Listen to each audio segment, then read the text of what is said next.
Love the look of designer home decor but not the price tag? In today's video, I'm sharing a collection of my latest high-end DIYs, beautiful, stylish, and budget-friendly. You won't believe how easy it is to recreate these luxe home decor pieces for a fraction of the cost. Hey friends, welcome back to DIYs with Sonia. If you're new here, I love creating Pottery Barn, Crate and Barrel, all of Atelier, McGee & Co, and many other high-end inspired DIYs, bringing you high-end home decor on a budget. Today, I've put together some of my favorite recent projects that will elevate your space without breaking the bank. From stunning vases to statement decor pieces, these DIYs are simple, stylish, and so much fun to make. If you love high-end decor dupes, be sure to hit that like button and subscribe for more budget-friendly DIY inspiration. And don't forget to turn on the notification bell so you never miss an upload. Let me know in the comments which DIY is your favorite or if there's a designer piece you'd love to see me recreate next.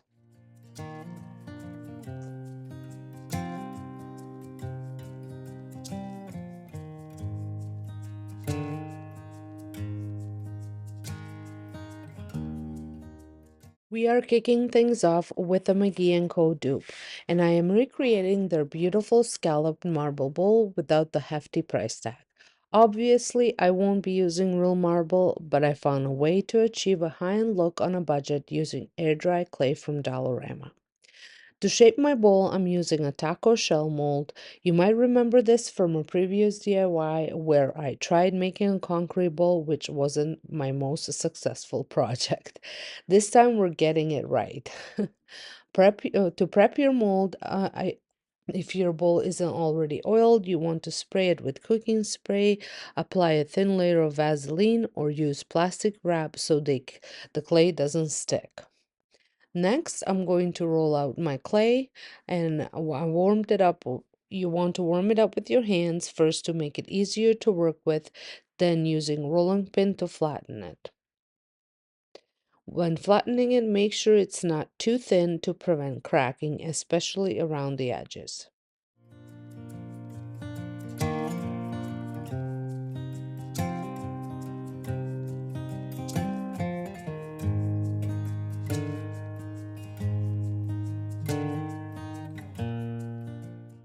Next, I'm draping the clay over the mold and trimming it to size.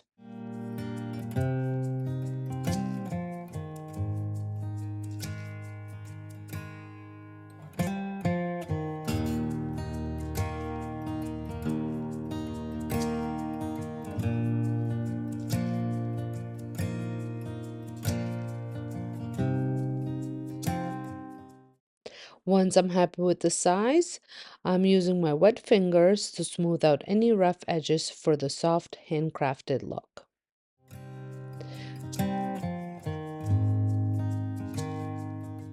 Now, slow drying is the key. To prevent cracking, I'm covering it with a damp tea towel and letting it dry for 48 hours. I removed the tea towel halfway through and took out the mold so the bowl could dry evenly. Once fully dry, my clay bowl had a light gray tone, which looked beautiful, but since I was trying to dupe the marble bowl, I wanted to have a closer look to my inspiration, so I gave it a coat of paint.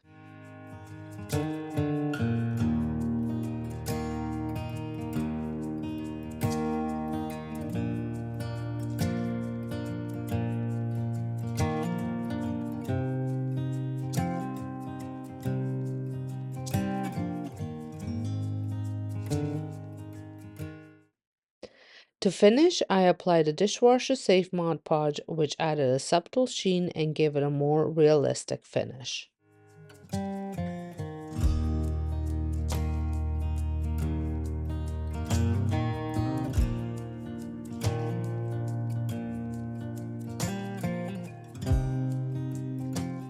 So what do you guys think? Would you try this DIY? Let me know in the comments.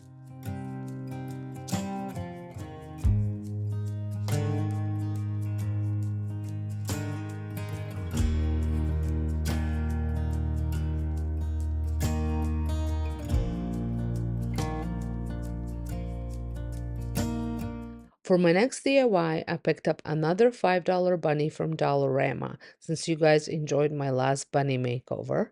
And my inspiration came from Pottery Barn's handcrafted terracotta bunny sculpture. Their versions are absolutely stunning, but also expensive. So I'm starting with a base coat of white acrylic paint. I found mine at Dollar Tree. I only did one coat because I wanted to let the natural texture of the bunny show through. This gave it a sculpted look. If your bunny doesn't have much texture, you can mix in cornstarch, sand, or even plaster of Paris into your paint to create that aged terracotta finish.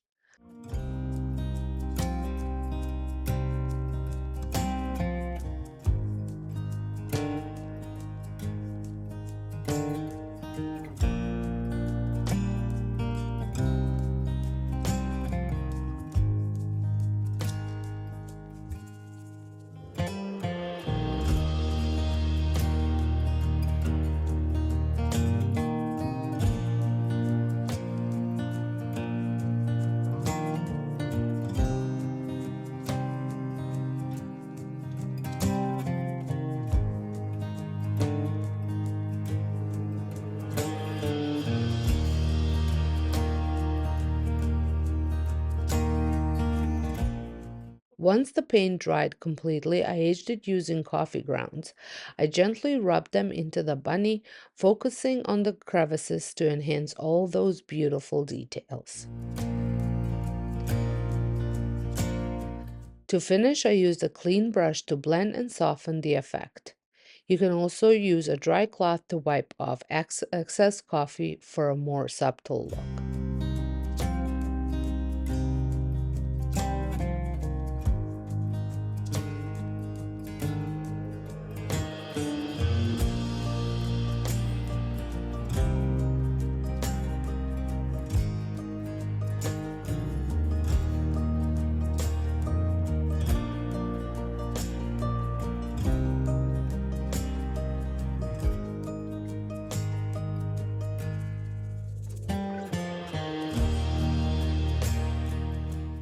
I love how this turned out. It looks so high-end and vintage. Let me know in the comments if you tried this technique.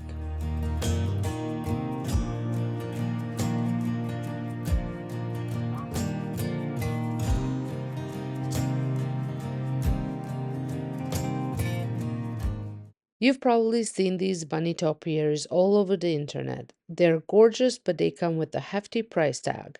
Hobby Lobby sells them for around $100, given you can use a 40% coupon, which will still be around 60, and Walmart isn't far behind. But today we're making one for a fraction of the cost using Dollar Tree supplies. First, I'm going to build my bunny shaped. I used two different size clear plastic bowls and filled the larger one with Dollar Tree rocks to weigh it down since I'll be using mine outdoor. I layered the glue and the rocks until I used up all my rocks, and then I finished off with a layer of the glue on top. If you want extra durability, use E6000 or Gorilla Glue instead of just hot glue gun.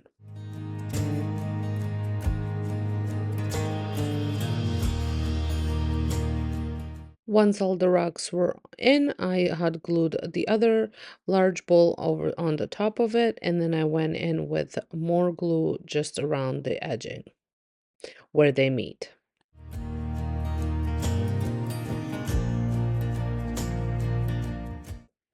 I glued the smaller balls together and then glued the smaller bowl to the top, making sure everything was lined up.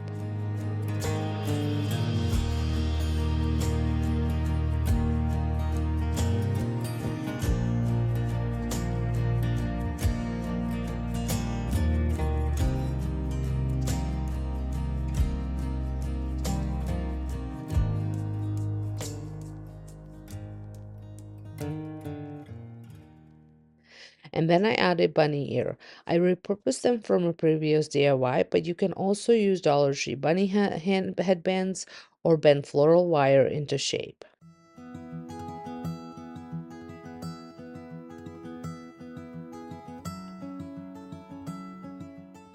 Speaking of using variety of supplies to make this bunny can be made a few different ways. You can use different size of those styrofoam bowls. Balls. You can only use one set of bigger bowls and just go with that. I mean, there are so many different ways you can make this.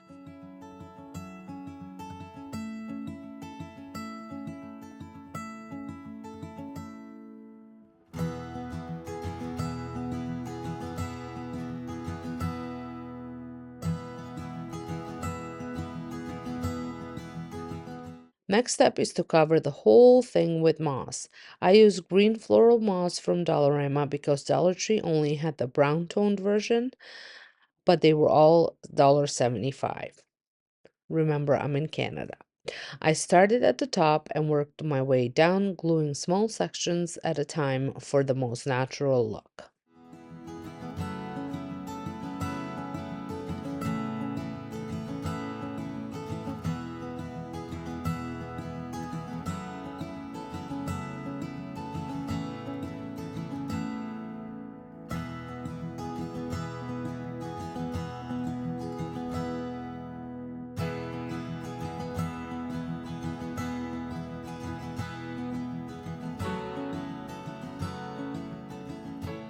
With everything that I used except the bunny ears, it had cost me $1.75. So my total cost for this was $19 and I think 25 cents. And if I incorporate the glue sticks that I use, I made this for around $20. I used 7 bags of the green moss to cover the whole bunny.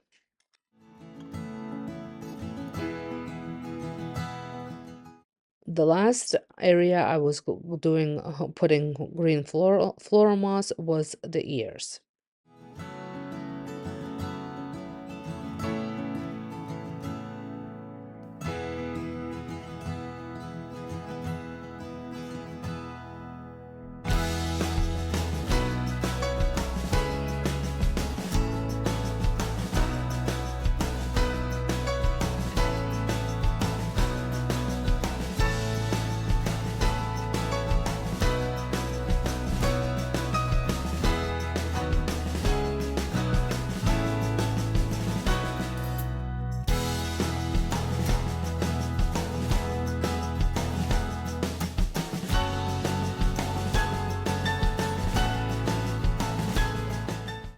Once I was done, I wanted to seal it, so I used a spray.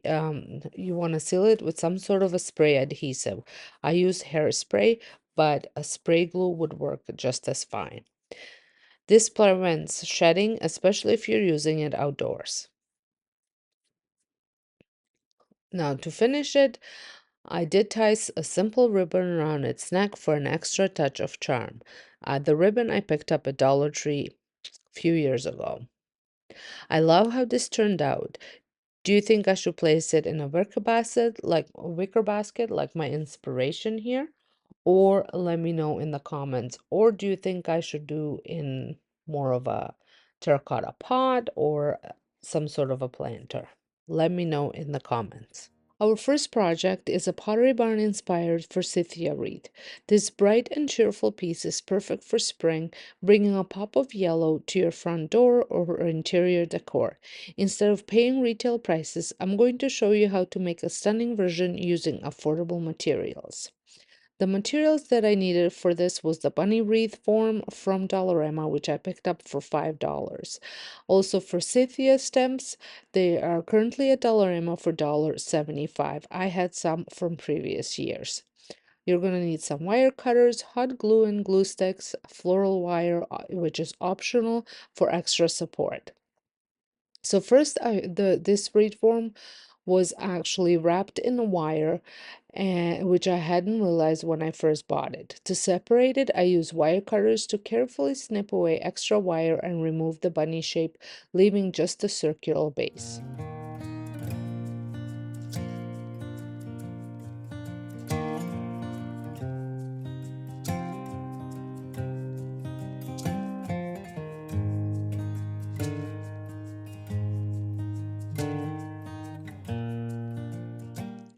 I had a mix of older and newer Forsythia stem, and I noticed that the newer ones had slightly larger flowers and were more open. I will show you that in just a little bit. I cut the long stems down into smaller branch-like pieces to create a fuller, more natural look. I started by attaching two longer Forsythia stems to the wreath base first and securing them with small piece of cut wire and a bit of hot glue. This created a strong foundation.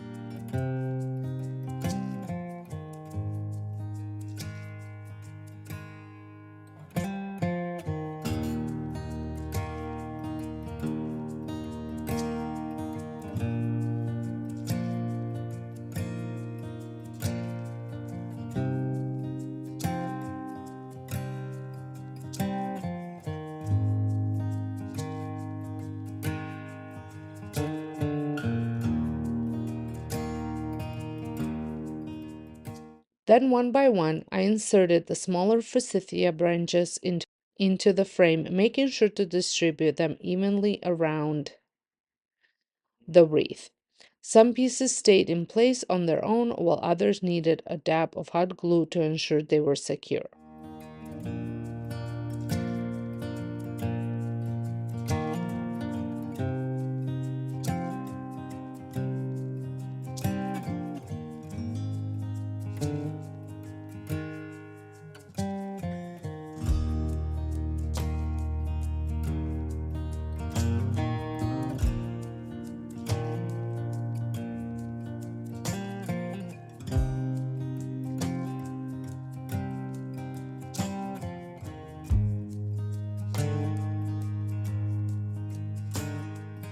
Here is the difference between the new Forsythia and the old one.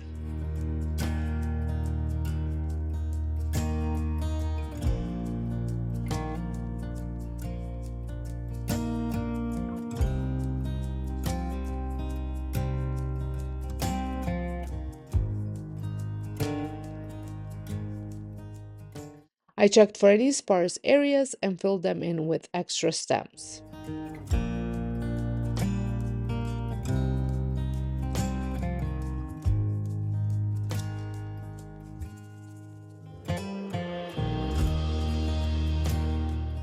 Once finished, I hung it up on my home sign at the front door, and I absolutely love how it brightens up the space. My DIY cost around $8 in total, and compared to Pottery Barn's $41 price tag.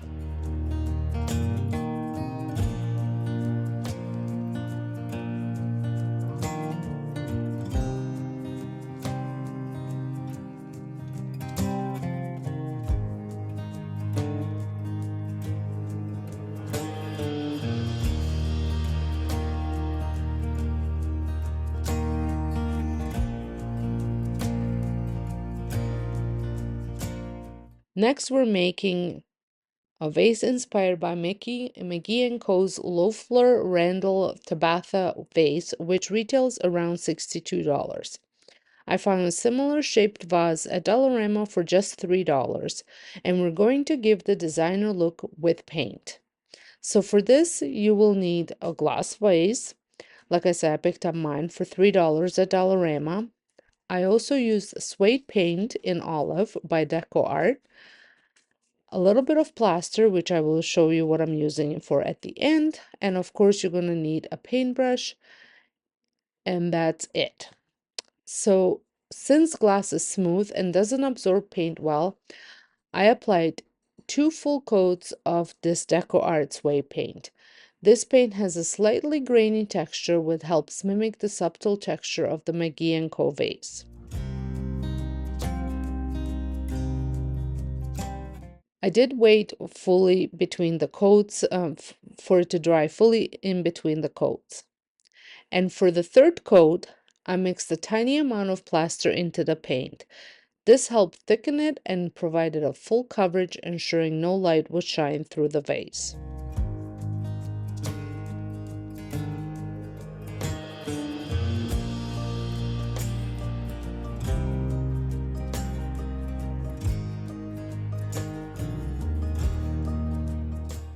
I avoided painting the entire inside, but did coat the rim for a finished look.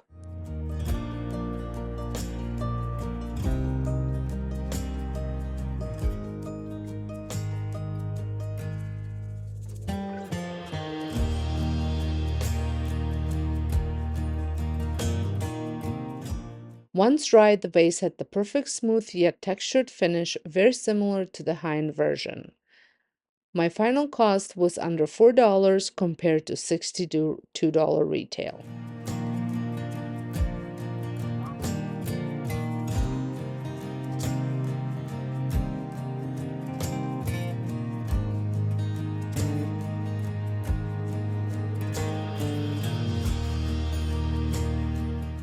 Next, for our third DIY, we are making high-end speckled Easter eggs inspired by McGee & Co. Their set of 3 eggs costs $28, but I'll show you how to make them for less than 5. I picked up these plastic eggs at Dollarama for $3.50, and I also got some chalk paint in sea blue, ice cappuccino, and moss green, and I also have an acrylic paint in black, and you will need paintbrush, and you can also use a toothbrush if you would like.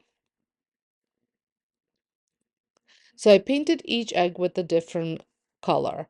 First, I started with a speckled effect, and to achieve that signature speckled look, I dipped a brush, and this is the part where you can use an old toothbrush, into black paint and slightly flicked it over the eggs. Be careful, paint splatter can go everywhere.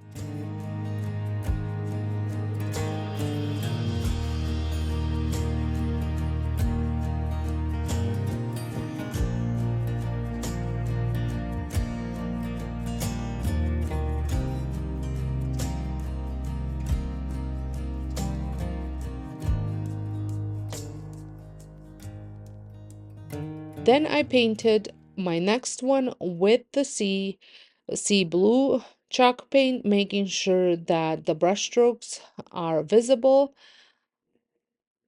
to mimic the effect on the eggs from McGee and Co.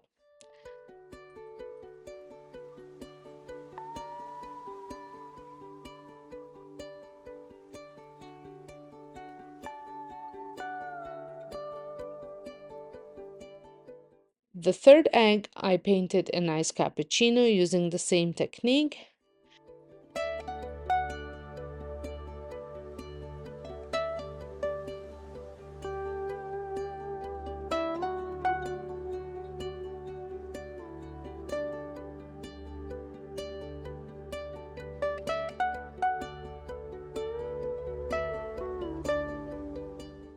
And then the last egg, I mixed my sea blue with a little bit of moss green and a little bit of black for a custom paint color.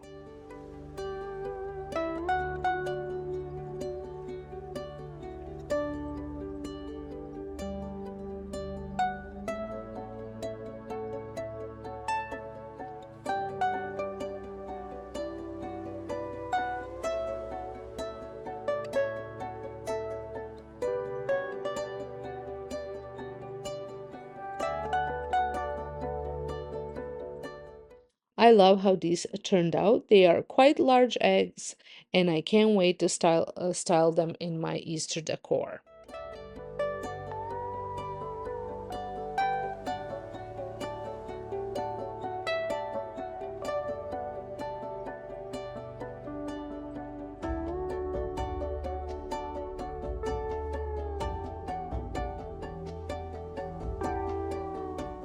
For our last project, we're making a concrete style bunny inspired by Pottery Barn's cast stone rabbit, which retails for over $50. I picked up this Dollarama rabbit for $3.75. I'm also going to use black and white acrylic paint, some antiquing wax, and a little bit of olive green suede paint that we used in our first project, and then a paintbrush and a rag.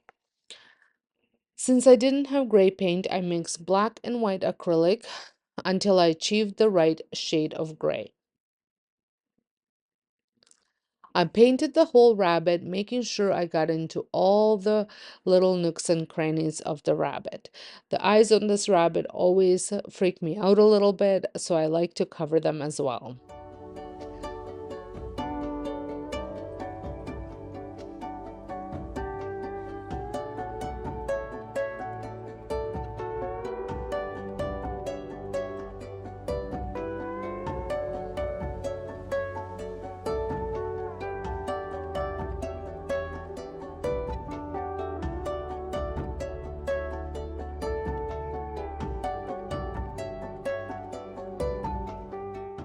Once I painted it, I did take a rag and just dabbed it all over just to um, almost blend the paint in a little bit.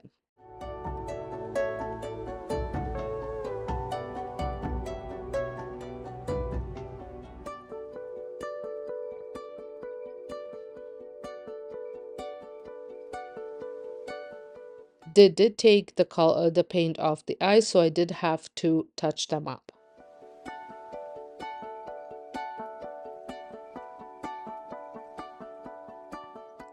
Once the bunny completely dried, I mixed white antiquing wax with a bit of that olive green color to create a mossy patina.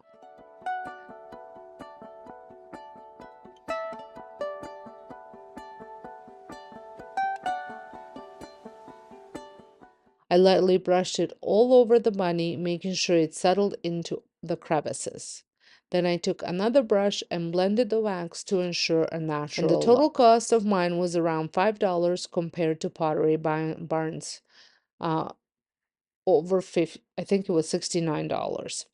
And I also just want to give you a little tip. If you're shopping at Dollarama, make sure you check your bunny prices, because there were, when I was looking at them, I picked up two same rabbits, and one was priced at $3.50 and the other one was priced at $5. I have a feeling that one was from last year's stock, and then the other one was this year's stock, so the prices must have gone up, but they had forgot to switch the price tags. So make sure you check your prices, because there's no reason to pay more if you don't have to. I love how this bunny turned out. I think he looks absolutely adorable. Obviously, I'm not going to be using mine in the garden, but he will look just fabulous on my shelf or on my coffee table. For the first project, I'm starting with a planter transformation.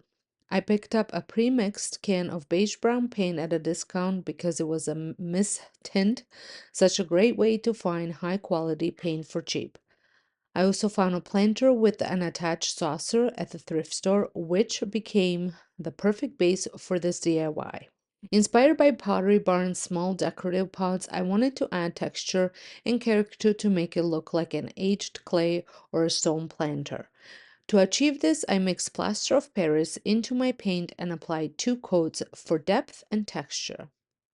I love how the brushstrokes soften the look while adding dimension.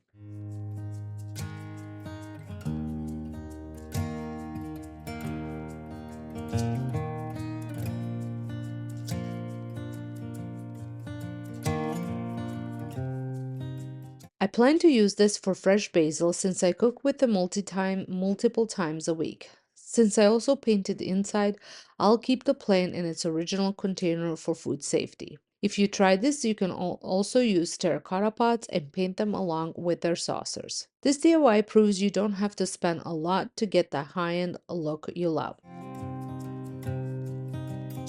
And here it is. I just added a faux plant to it because I did forget to pick up the basil when I went to the grocery store.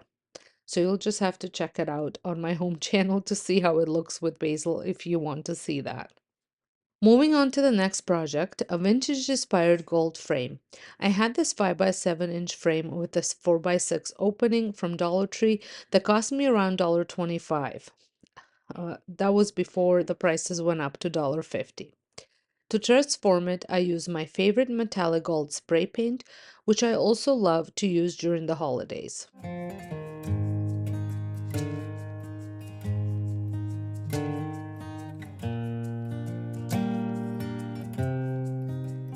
Once the base coat dried, I layered sponge dabbed accents using spun gold, frosted cappuccino, yellow gold, and a touch of black. This layering technique creates a rich aged gold look similar to what you see on Etsy and in high-end decor stores.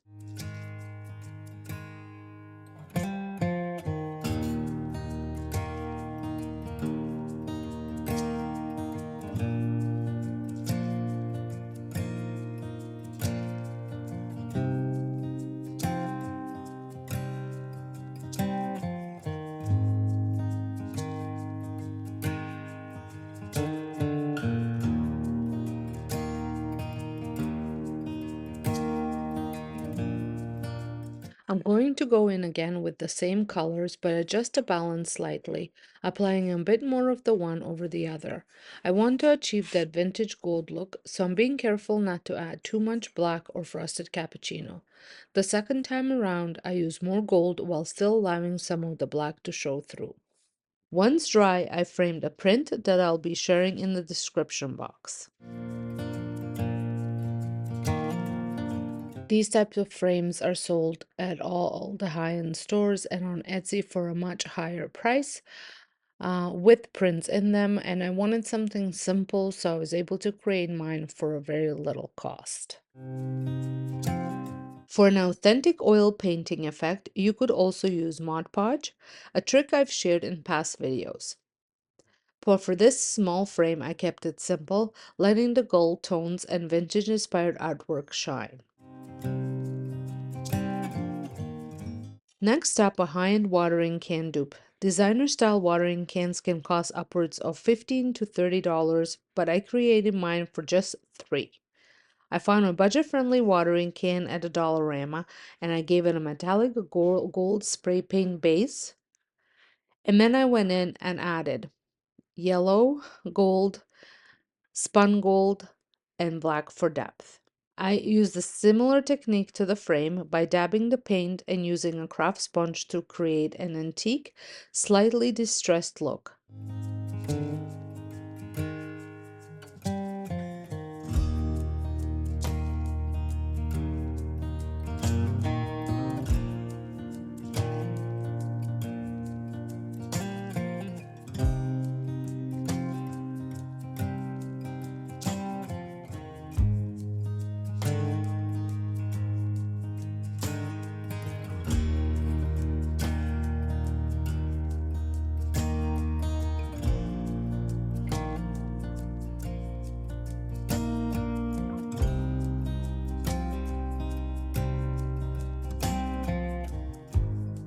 The final result, a vintage-inspired piece perfect for styling in home decor or an indoor garden setup.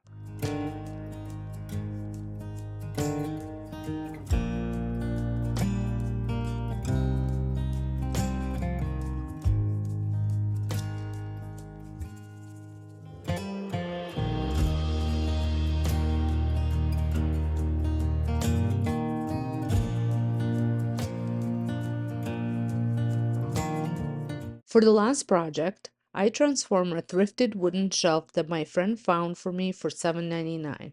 It was the perfect size, but wanted it to match my kitchen island.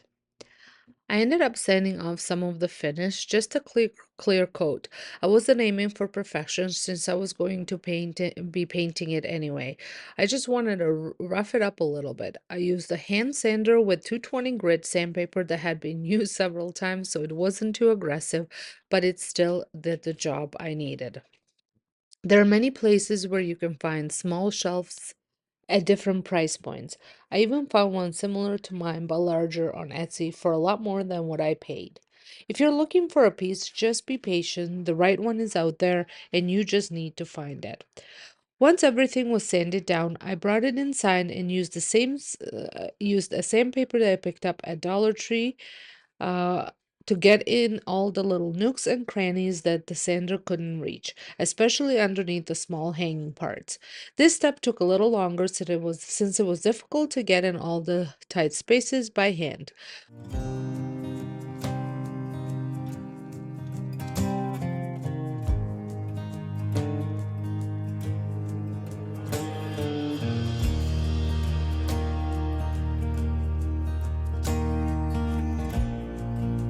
Once I was done, I wiped everything down with a damp paper towel. Once prepped, I mixed up my beige brown paint. To prevent yellowing, I followed a trick I've seen in other DIY videos, adding a tiny bit of blue paint to balance out warm tones.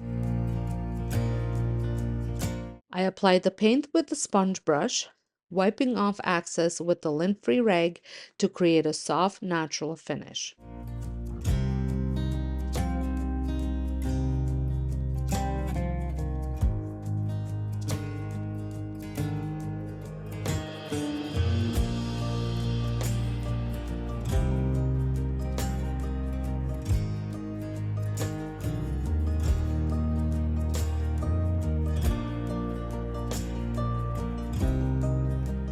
I worked by sections so that way the paint did not dry on me. If it happens that you are working on a larger section, just make sure you have a bottle of spray bottle with some water in it so you can keep your paint wet.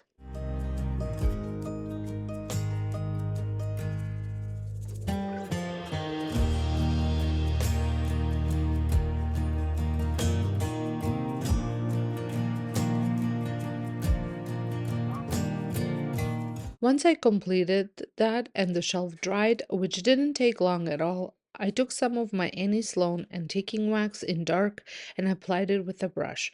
The brush I used was similar to stippling brush, and I worked in very small amounts at a time, brushing it out as I went. This darkened the paint slightly and really brought out all the grooves and wood grain which I love. After applying the wax with the brush, I buffed it out slightly with the rag. You don't need to fully buff the antiquing wax, you can simply wipe off the excess. In my case, I wouldn't say I buffed it out completely, but I did make sure to wipe it well after applying it with the brush to even everything out.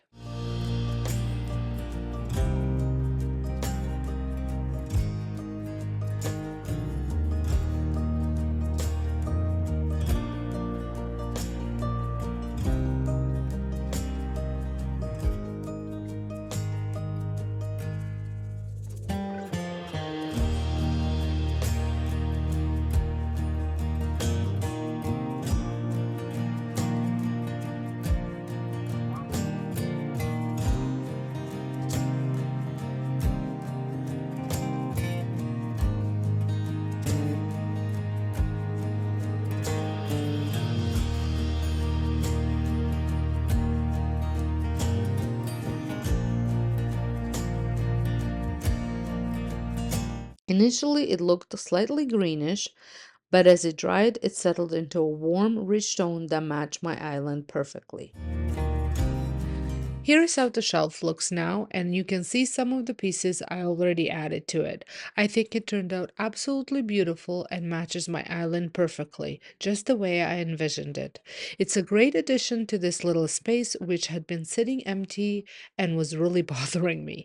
Now, not only does it add a decorative touch, but it also brings in some functionality. This corner gets a lot of beautiful morning sunlight, so I thought it would be the perfect spot for a little herb garden. Here is how I styled it for now. I added my DIY flower pot with some fall herbs until I get fresh ones, my DIY picture frame with the DIY bunny from last week, and a little hanging basket with garlic. The basket came from Timo. And I also included a simple kitchen dish towel along with the watering can. I absolutely love how this shelf turned out and how much purpose it brings to this space. It not only fills the empty corner beautifully, but also adds warmth and charm to my kitchen. And that's it for today's gorgeous high-end DIY decor. I hope these ideas inspire you to create budget-friendly pieces that look like they came from a designer store. If you enjoyed this video, don't forget to give it a thumbs up, subscribe, and hit that notification bell so you never miss a new DIY. See you in the next one. Happy crafting! And that's it for today's DIYs. I hope you found some inspiration to create your own high-end home decor on a budget. These pieces prove that you don't have to spend a fortune to get that Pottery Barn or Crate and Barrel look. If you enjoyed this video, don't forget to give it a thumbs up and subscribe for more budget-friendly DIYs. Let me know in the comments which project was your favorite or if there is a designer piece you'd love to see me dupe next. I always love hearing your ideas. And if you're looking for even more DIY inspiration, check out my other videos linked on the screen. Thanks so much for watching, and I'll see you in the next one. Happy crafting!